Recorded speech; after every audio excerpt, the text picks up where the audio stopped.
Now it's time for a little bit of a closer look, and OpenAI has announced its largest acquisition to date, agreeing to acquire IO, an AI device startup founded by former Apple executive Jony Ive, well known as the chief designer at Apple. It's an all equity deal worth approximately $6.5 billion. And Sam and Johnny gotten together and talked about how wonderful everything is working together. As part of the merger, Johnny Ive will assume a significant creative and design responsibilities across both OpenAI and IO. Despite this merger, Ive's design firm LoveFrom will continue to operate independently. And that leaves me wondering, hang on, we haven't got the design bit and OpenAI had a lot of AI. What did they just spend $6.5 billion on, Corey?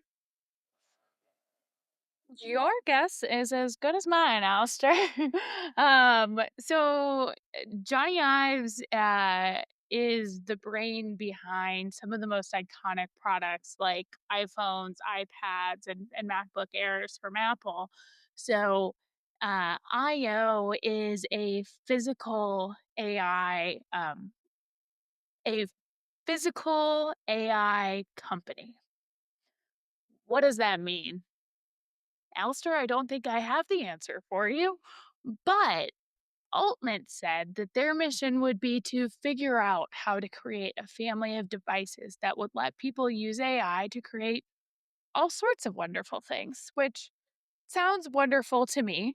Are we maybe going back to like a handheld for AI? Why wouldn't this just sit on our phones? What do you think, Alistair? Well, it does make me wonder whether Johnny Ive left Apple because of the disarray that's been going on with AI at Apple.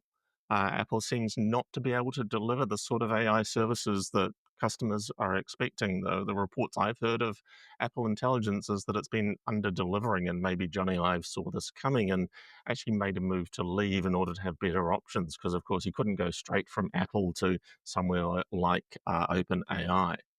So maybe there was some vision from Johnny Ive to get out, and that he had ambitions to build much better AIs than he felt that Apple were going to. Maybe this is why now he and Sam Altman have gotten very, very chummy together. Maybe this is actually the biggest aqua hire that we've ever seen of bringing Johnny in to work with Sam.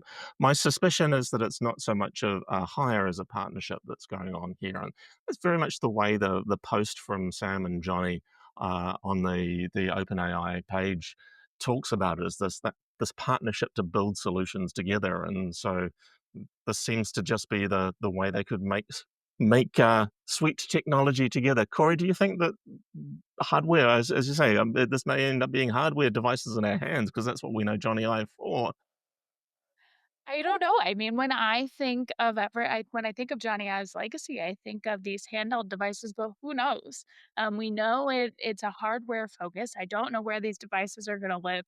I'll just a quick anecdote that if you haven't looked at the OpenAI page and this photo of Sam and Johnny, you have to look. I mean, I think a true partnership it's going to be. They look like they could be brothers in the photo.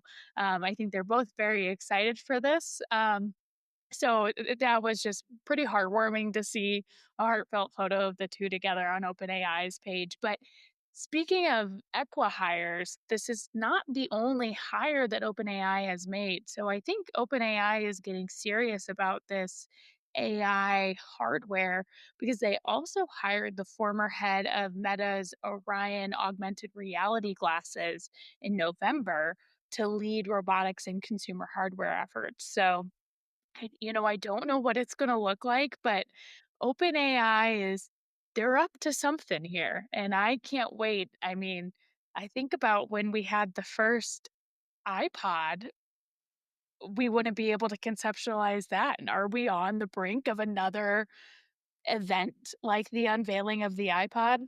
Who knows? And I think that's what the hope is. And I really do hope we get to see something truly innovative and industry changing come out of this partnership, because it's a lot of money to be putting on the table to bring a partner into your organization.